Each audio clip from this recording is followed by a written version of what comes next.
Assalamualaikum warahmatullahi wabarakatuh. Salam sehat, salam semangat untuk kita semua. Berjumpa lagi dengan saya di perkuliahan online Dasar Kependudukan.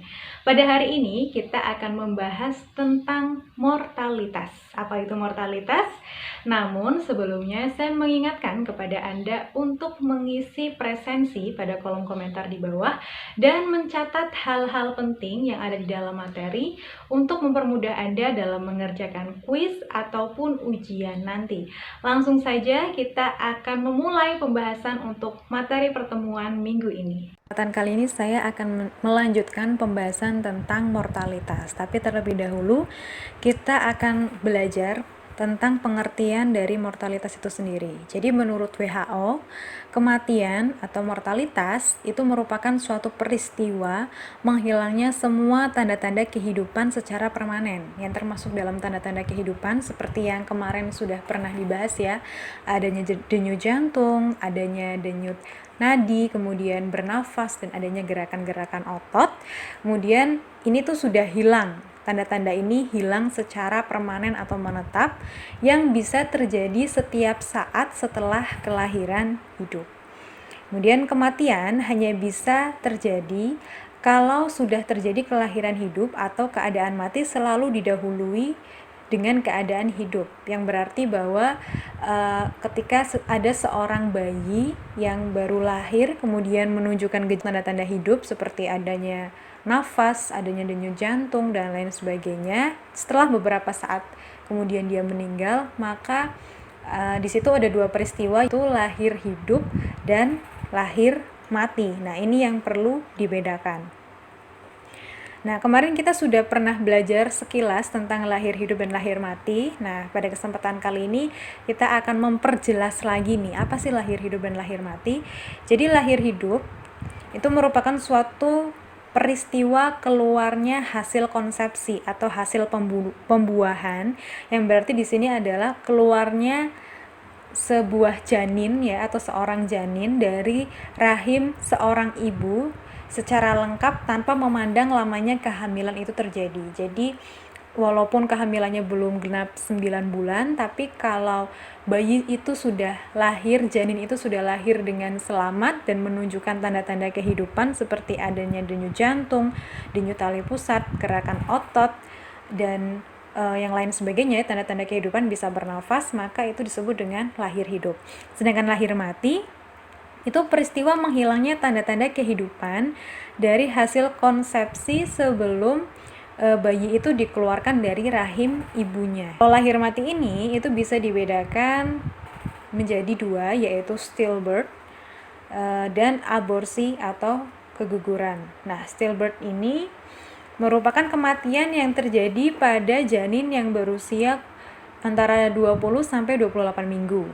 Sedangkan aborsi itu kematian janin yang terjadi di awal kehamilan, yaitu kurang dari 20 minggu. Nah, aborsi ini ada yang secara spontan dan dilakukan secara sengaja. Secara spontan tuh artinya terjadi secara tidak sengaja, tiba-tiba janinnya itu meninggal pada awal kehamilan. Sedangkan yang disengaja itu ya memang sengaja untuk dikeluarkan atau sengaja untuk supaya gimana tidak berkembang gitu janinnya ya. Kemudian penyebab kematian itu ada berbagai macam penyebab. Bisa karena penyakit menular. Penyakit menular itu contohnya seperti demam berdarah. Kemudian sekarang yang sedang terjadi saat ini adalah virus corona ya. Dan berbagai macam jenis penyakit penular bisa menyebabkan kematian. Kemudian penyakit degeneratif atau penyakit yang diturunkan itu contohnya seperti diabetes mellitus, kemudian hemofil ya, itu juga bisa menyebabkan kematian. Kemudian kecelakaan, bisa karena kecelakaan lalu lintas, kecelakaan kerja, dan lain sebagainya. Kemudian gaya hidup itu bisa bermacam-macam ya. Gaya hidup itu cenderung ke perilaku-perilaku yang beresiko seperti mengkonsumsi narkoba, kebiasaan merokok, kemudian mengkonsumsi alkohol, melakukan seks bebas ya, kurang olahraga, kemudian makan yang tidak teratur, dietnya yang tidak baik gitu. Itu faktor-faktor gaya hidup yang bisa beresiko dan bisa menyebabkan kematian. Nah, kita masuk ke penyebab kematian yang tidak langsung yang dari faktor sosial ekonomi.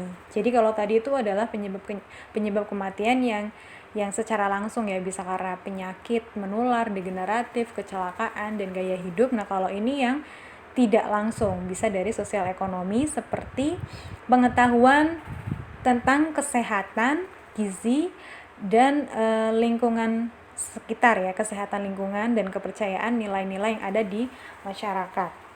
Itu bisa menjadi penyebab tidak langsung suatu kematian. Contohnya kalau seseorang itu pengetahuannya tentang kesehatan itu kurang baik, maka dia akan melakukan perilaku-perilaku yang beresiko atau perilaku-perilaku yang bisa menimbulkan masalah kesehatan. Kemudian gizi ya, gizi itu contohnya apabila seseorang itu mengkonsumsi makanan yang kurang bergizi atau dia mengalami kekurangan gizi ya. Dan faktor-faktor lain seperti kepercayaan, nilai-nilai, dan kemiskinan yang bisa secara tidak langsung menyebabkan seorang itu mengalami kematian. Nah, tingginya kematian ibu merupakan cerminan dari ketidaktahuan masyarakat mengenai pentingnya perawatan ibu hamil dan pencegahan terjadinya komplikasi kehamilan. Oke, berikut ini adalah urgensi dari pengukuran mortalitas atau kematian. Urgensi itu artinya adalah pentingnya tuh apa sih mengukur mortalitas ya. Yang pertama itu bisa digunakan untuk mengetahui tingkat kematian dan kecenderungan atau trennya. Jadi kita bisa melihat tingkat kematiannya itu dari waktu ke waktu selalu tinggi atau ada turunnya gitu ya. Kemudian membandingkan tingkat kematian antara populasi yang berbeda atau daerah. Misal bisa membandingkan daerah Jawa Tengah dengan Jawa Barat. Bagaimana angka kematian ibunya? Lebih tinggian yang mana? Kalau lebih tinggian Jawa Tengah berarti perlu ada evaluasi program-program kesehatan khusus untuk ibu hamil. Itu perlu ada evaluasi lagi. Kemudian mengetahui faktor-faktor sosial, ekonomi, perilaku, dan lingkungan yang mempengaruhi tingkat dan tren kematian. Jadi kita juga bisa melihat penyebabnya tuh apa. Kalau misalkan angka kematian yang tinggi itu disebabkan karena penyakit menular ya, itu disebabkan karena apa? Apakah perilakunya yang masih buruk atau karena lingkungannya dan lain sebagainya. Kemudian mengidentifikasi pola dan tren penyebab kematian untuk melihat pengaruhnya terhadap tingkat kematian secara keseluruhan pada pola kematian menurut umur atau antar populasi. Jadi kita bisa melihat angka kematian itu juga sebagai evaluasi secara keseluruhan ya. Kira-kira penyebab kematiannya itu apa dan perlu ada perbaikan program-program apa gitu. Kita beralih ke angka kematian bayi ya.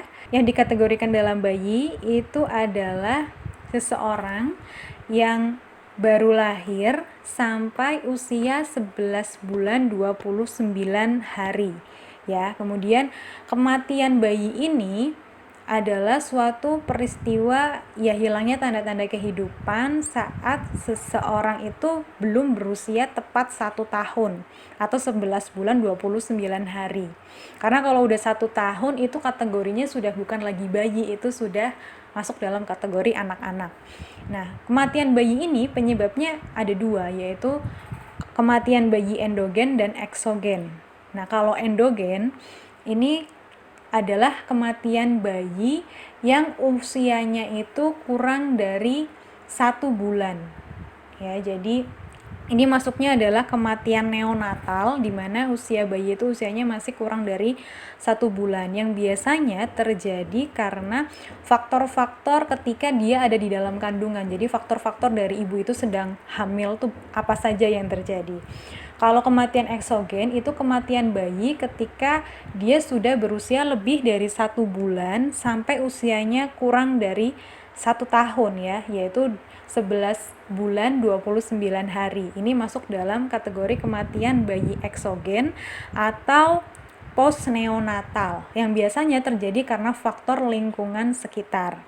Nah, kegunaan dari angka kematian bayi ini yang pertama adalah untuk menggambarkan keadaan sosial ekonomi masyarakat di mana angka kematian itu dihitung. Jadi kalau ada angka kematian bayi yang tinggi, maka kita juga bisa melihat gambaran keadaan sosial ekonomi masyarakatnya itu kalau angkanya tinggi berarti biasanya tuh sosial ekonomi masyarakatnya kurang baik, seperti itu. Kemudian pengembangan perencanaan yang berbeda antara kematian neonatal dan kematian bayi yang lain. Jadi kita kalau melihat angka kematian yang bayi ini, kita bisa melihat program-programnya itu harus dibedakan antara kematian bayi neonatal yang berumur kurang dari 1 bulan dan kematian bayi yang usianya lebih dari 1 bulan gitu.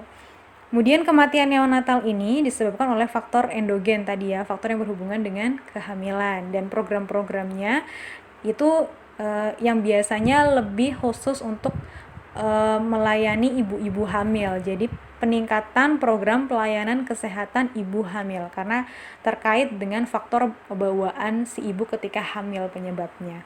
Kemudian angka kematian postneonatal ini berguna untuk mengembangkan program imunisasi serta program-program pencegahan penyakit menular terutama pada anak-anak ya. Jadi beda, kalau neonatal itu yang berhubungan dengan ibu hamil, kalau postneonatal itu lebih ke program imunisasi, kemudian program pencegahan penyakit menular, kemudian penerapan tentang gizi dan pemberian makanan sehat itu. Jadi beda usia, beda penyebab, beda program nantinya ya. Kemudian ini ada transisi kematian. Transisi kematian itu bergesernya kematian dari angka kematian yang tinggi ke angka yang rendah. Seperti transisi demografi kemarin ya, yaitu ada perubahan dari pertumbuhan penduduk yang tinggi ke pertumbuhan penduduk yang rendah. Dan berikut ini ada tahapan dari transisi angka kematian. Yang pertama, tahapan pertama ini ketika angka kematiannya ini sangat tinggi atau mencapai lebih dari 100. IMR itu infant mortality rate, angka kematian bayinya itu lebih dari 100. Ini biasanya disebabkan oleh penyakit menular. Sedangkan sudah mulai menurun nih di tahap berikutnya, yaitu antara 30 sampai 100 ya. Jumlahnya itu biasanya disebabkan karena gabungan dari penyakit menular dan tidak menular. Kemudian di tahap berikutnya itu sudah mulai menurun lagi, yaitu kurang dari atau sama dengan 30. Biasanya disebabkan karena penyakit yang tidak menular. Ini adalah tahapan dari transisi kematian bayi. Nah, berikutnya ada angka kematian anak.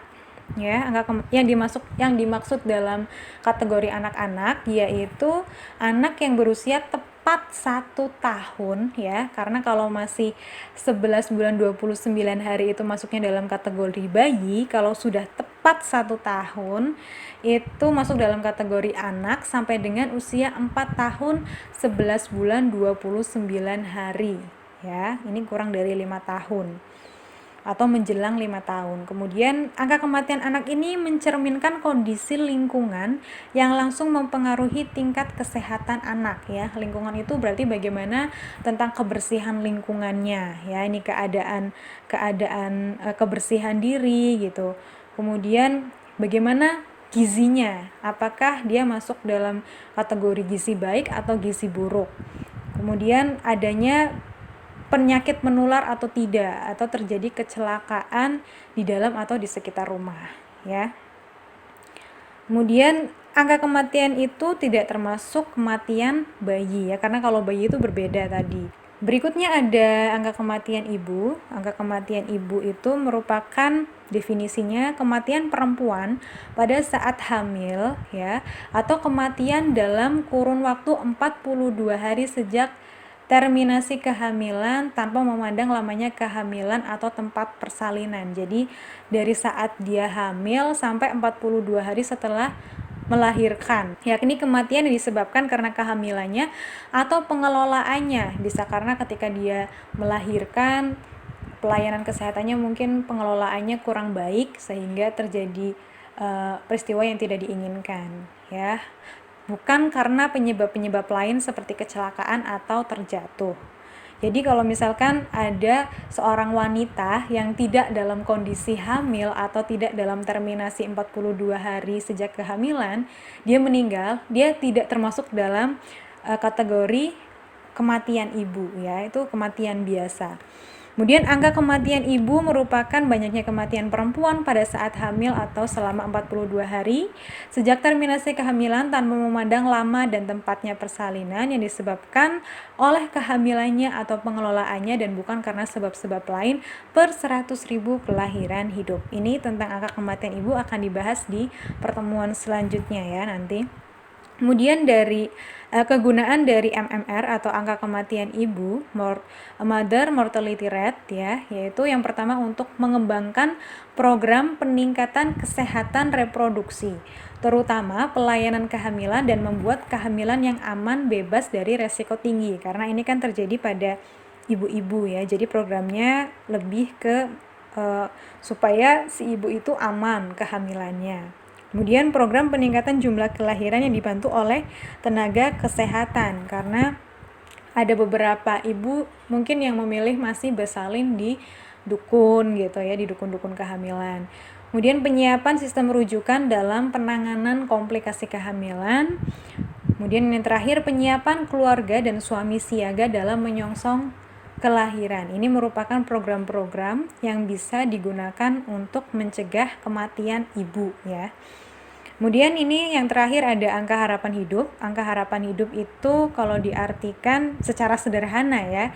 Jadi kira-kira berapa usia yang akan dijalani oleh seseorang yang telah berhasil mencapai umur tertentu pada tahun tertentu dalam situasi mortalitas yang berlaku di lingkungan masyarakatnya. Contohnya, misalkan sekarang saya usianya 27 tahun, sedangkan angka harapan hidup atau masyarakat Indonesia itu kurang lebih umurnya meninggalnya itu sekitar 60 sampai 65 tahun. Maka angka harapan hidup saya itu kurang lebih, jadi antara ya kita bisa mengurangi 65 dikurang 27. Berarti masih sekitar 38 tahun. Jadi angka harapan hidup saya itu 38 tahun lagi gitu. Itu yang dimaksud dengan angka harapan hidup ya. Kemudian angka harapan hidup saat lahir adalah rata-rata tahun hidup yang akan dijalani oleh bayi yang baru lahir pada 1 tahun tertentu. Jadi kalau bayi ya berarti angka harapan hidupnya si bayi itu. Kemudian angka harapan hidup merupakan alat untuk mengevaluasi kinerja pemerintah dalam meningkatkan kesejahteraan penduduk pada umumnya dan meningkatkan derajat kesehatan pada khususnya. Jadi indikator suatu negara dikatakan sejahtera itu apabila angka harapan hidupnya itu tinggi. Seperti negara-negara maju di Jepang ya, atau negara-negara maju lain itu angka harapan hidupnya itu tinggi, bisa lebih dari 70 tahun. Sedangkan Indonesia itu masih sekitar antar 60 sampai 65 tahun. Yang termasuk dalam kategori ya negara Indonesia memang masih dalam negara berkembang yang masih belum sejahtera ya, dan di situ derajat kesehatannya juga masih belum benar-benar baik sekali gitu. Kemudian angka harapan hidup ini nanti akan dipelajari lebih lanjut di pembahasan berikut. Ya, tadi adalah pembahasan untuk pertemuan minggu ini. Setelah ini saya minta kepada Anda untuk mengerjakan kuis yang tersedia di laman kuliah.ifed.ac.id. Kurang dan lebihnya mohon maaf. Terima kasih atas perhatiannya. Wassalamualaikum warahmatullahi wabarakatuh.